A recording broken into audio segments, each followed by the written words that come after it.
Assalamualaikum warahmatullahi wabarakatuh. Hari ini kita akan kuliah keramik komplementer. Ada dua pokok bahasan. Yang pertama tentang suplemen diet.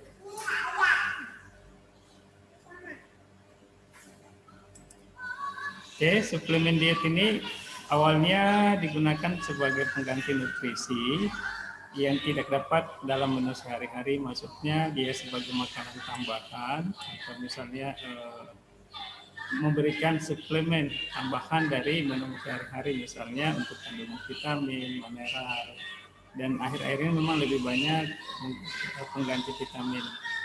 Ternyata dalam perkembangan terakhir ini justru suplemen ini banyak digunakan untuk menurunkan berat badan atau suplemen diet. Nah, bagaimana suplemen diet yang baik dan aman bagi kesehatan, ini kita akan bahas di pertemuan hari ini.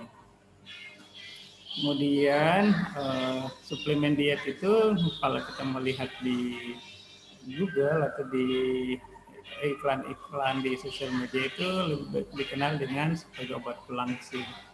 Jadi hal yang harus diperhatikan apakah benar ketika orang mengkonsumsi suplemen pengganti diet ini dapat mengganti posisi atau peran olahraga. Apakah seperti itu? Kemudian gini, seperti disebutkan, apakah aman untuk dikonsumsi dan bagaimana secara kesehatannya. Ini bila kita search di Google akan kita temukan hal yang seperti banyak sekali tawaran-tawaran dan harus diperhatikan apakah sudah memiliki izin keamanan penggunaan dalam hal ini dari BPOM. Nah, yang harus diperhatikan pada saat melihat suplemen diet ini adalah apakah benar penurunan berat badan itu tanpa pengaturan pola makan yang lebih ketat. Apakah dengan cukup mengkonsumsinya tiba-tiba langsung kurus. Kemudian apakah ada benar juga bila penurunan berat badan itu tanpa harus berolahraga. Kemudian perlu diketahui bahwa obat yang ditawarkan di suplemen diet itu dapat meningkatkan metabolisme. Kemudian itu adalah membantu proses pembakaran kalori atau lemak-lemak di dalam tubuh. Itu kita perhatikan apakah itu aman. Karena misalnya ada yang akan menurunkan berat badan secara drastis, itu akan mempengaruhi terhadap fungsi tubuhnya. Kemudian akan membuat lebih mudah kenyang karena ternyata banyak sekali kandungan-kandungan dalam obat suplemen itu adalah untuk mencegah atau menurunkan selera makan. Jadi membuat kita cepat merasa kenyang. Kemudian sebenarnya dari suplemen itu hanya sedikit sekali mengubah konsumsi tubuh, maksudnya tidak banyak dibutuhkan kandungannya dalam tubuh. Nah, ini ada artikel dari tesis ini dari Universitas Muhammadiyah Malang. Ini melihat bagaimana perbandingan antara plyometric exercise, macam latihan, dengan suplemen diet terhadap tebal lemak. Jadi berat badan yang berlebih itu bisa dilihat dari tebalnya lemak pada tubuh ya, pada kulit. Kemudian ini ternyata hasil penelitian ini melihat keduanya ini memiliki hasil yang sama, yaitu dapat menurunkan lemak di dalam tubuh. Kemudian termasuk dapat membuat kolesterol baik di dalam darah. Kemudian kolesterol baik ya, karena ada kolesterol jahat juga. Kemudian hadis ini hasilnya adalah setelah dilakukan uji mengatakan bahwa ternyata tidak ada perbedaan. Jadi sebenarnya tanpa harus menggunakan suplemen, kita dengan exercise, dengan latihan, dengan olahraga itu dapat menurunkan lemak kulit. Seperti itu. Kemudian ada juga sebuah penelitian dari kedokteran, ini walaupun masih digunakan untuk mencip, bahwa ternyata ada beberapa pemberian perbaikan ini ya, lemak di dalam tubuh itu dengan pemberian suplemen pangan bekatul. Jadi ini sudah ada diteliti, cuman ini masih dalam proses uji klinik, belum ke manusia, masih ke dalam hewan.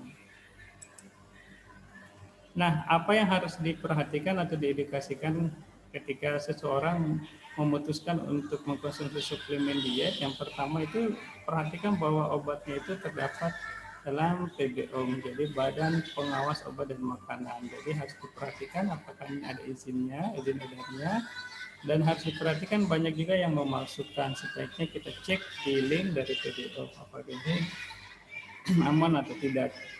Kemudian sebaiknya itu mengkonsultasikan kepada dokter. Bahwa kalau misalnya terutama di sini kan banyak dokter gizi klinik, dikonsultasikan apakah obat ini aman untuk dikonsumsi. Kemudian kita juga harus perlu mencari informasi yang kalau misalnya kita hanya lihat di sosial media dari penyedia suplemen tersebut pasti yang positif-positif. Tapi kalau misalnya kita cari di informasi lebih detail lagi, mungkin banyak orang yang menyampaikan tentang kegagalan atau misalnya efek yang dirasakan pada saat menggunakan itu. Nah, kalau diperhatikan ini ada beberapa kandungan yang ada dalam suplemen diet. Secara umum intinya dia bekerja menurunkan nafsu makan. Ini jadi tapi harus diperhatikan bahwa tubuh kita ini juga membutuhkan energi. Kalau misalnya kita kurang makan, berarti suplai energi yang masuk itu kurang. Takutnya ketika kita ingin diet, ternyata malah sebaliknya kita malah sakit. Karena ada beberapa pasien yang ditemukan di rumah sakit, yang terutama yang ingin menurunkan berat badan itu berefek terhadap ginjalnya. Bahkan ada yang mengalami gagal ginjal. Jadi harus diperhatikan bahwa ini efek-efek yang bisa muncul ketika seseorang memutuskan. Jadi intinya kandungannya itu adalah menurunkan nafsu makan. Dan lihat efek sampingnya ada seperti ini. Ada yang meningkatkan tekanan darah, kemudian sulit tidur, dan jadi ini harus diperhatikan. Nah, itu tadi tentang suplemen, dan perlu diketahui tadi ada beberapa hal yang harus diperhatikan ketika seseorang menggunakan suplemen diet untuk menurunkan berat badan. Intinya tidak dilarang, cuman pada saat penggunaannya harus betul-betul secara detail mengetahui apa sih manfaat dan efek sampingnya. Dan jangan lupa bahwa untuk menurunkan berat badan itu tidak melulu dengan menggunakan suplemen, tapi harus didukung juga dengan pengaturan diet, makanan termasuk didukung dengan olahraga. Oke, untuk materi selanjutnya kita bahas tentang obat herbal. Apa sih sebenarnya obat herbal ini? Jadi definisi obat herbal ini biasanya diidentik dengan tumbuh-tumbuhan yang tidak berkayu atau tumbuhan dengan lain. Jadi obat herbal ini biasa berdari dari tumbuh-tumbuhan, tapi umumnya dia tidak berkayu, maksudnya bukan yang berkayu besar. Kemudian obat herbal ini lebih dari segala jenis tumbuhan dan bagian-bagiannya mengandung satu atau lebih banyak yang bahan aktif yang dapat digunakan sebagai obat. Jadi banyak obat-obat yang digunakan dari akar mungkin, kemudian dari daun-daunan yang bisa digunakan sebagai obat yang dapat karena memiliki bahan aktif. Kemudian misalnya ada mengkudu hutan, kemudian yang bisa digunakan untuk di kanker. Yang sekarang lagi tren di Kalimantan itu bahaka ya, akar bahaka bakaran. Jadi itu dapat digunakan untuk kanker. Kemudian bahwa ternyata obat herbal itu adalah secara definisi obat dari tumbuhan yang diproses dan diekstrak. Ekstrak itu maksudnya diramu sedemikian rupa sehingga menjadi serbuk, pil atau cairan. Jadi obat herbal ini bisa dalam bentuk serbuk, kemudian dalam bentuk pil, dalam bentuk cairan. Kemudian dalam pembuatannya obat herbal ini tidak membuatkan zat kimia. Jadi kalau misalnya sudah obat herbal berarti lihat jangan sampai dia menggunakan zat kimia. Apalagi yang kita sudah dalam bentuk serbuk atau pil, kita tidak tahu kandungan di dalamnya benarkah dia itu adalah murni ekstrak dari tumbuh-tumbuhan tertentu, atau misalnya dia ternyata ada ada zat kimianya, sehingga ini perlu dilihat kandungannya. Dan makanya tadi untuk keamanan seperti sebelumnya harus ada izin dari PBPOM. Kemudian obat herbal ini ada 3 bagian. Tingkat pertama itu jamu, mungkin sudah diketahui bahwa jamu ini adalah minuman khas Indonesia dari rempah-rempah, kemudian yang bisa digunakan sebagai obat. Dan namun ini belum dilakukan uji secara klinis maupun praklinis, lebih kepada testimoni dari masyarakat. Kemudian ada obat terstandar. Obat terstandar ini dia sudah ada uji praklinis. Jadi sudah ada dilakukan kepada orang, misalnya hewan tadi, misalnya mencit ya. Kemudian sudah ada efektivitasnya. Dan kalau sudah fitofarmaka, ini adalah kandungan dari obat herbal yang sudah kualitasnya sudah paling baik. Kemudian pengelolaannya juga sudah mengikuti standar-standar yang diinginkan. Kemudian juga sudah diuji secara klinis. Namun ini sudah diuji cobakan kepada manusia dan kualitasnya terjamin. Itu namanya fitofarmaka untuk obat herbal. Dan mungkin banyak kita temukan di toko-toko atau iklan.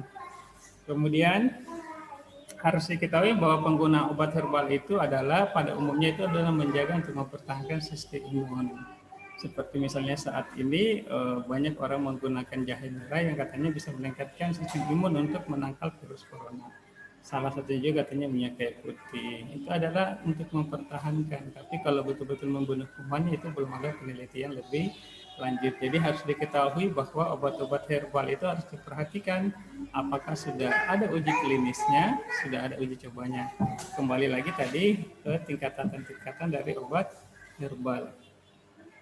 Kemudian orang beranggapan bahwa obat herbal lebih aman. Ini ya, karena efek sampingnya yang kecil. Nanti akan dibahas apakah benar obat herbal itu tidak memiliki efek samping. Kalau misalnya dia dikonsumsi secara berlebihan seperti apa. Kemudian itu tadi harus diketahui juga bahwa suatu tanaman dapat dikategorikan sebagai tanaman obat itu jika sudah melalui uji dan sudah ada penelitiannya. Jadi ketika misalnya juga kita edukasi ke masyarakat, penggunaan misalnya akar, penggunaan misalnya daun-daun tertentu itu harus diketahui apakah sudah memiliki sudah diteliti manfaatnya. Kalau misalnya hanya pengalaman-pengalaman dari masyarakat itu tadi dikategorikan sebagai tingkat 1 obat jamu yang mungkin pengujiannya belum ada uji klinis. Uji klinis itu maksudnya diteliti berdasarkan kaidah-kaidah keilmiahan. Kalau misalkan berdasarkan pengalamannya cuma pengalaman dari masyarakat. Kemudian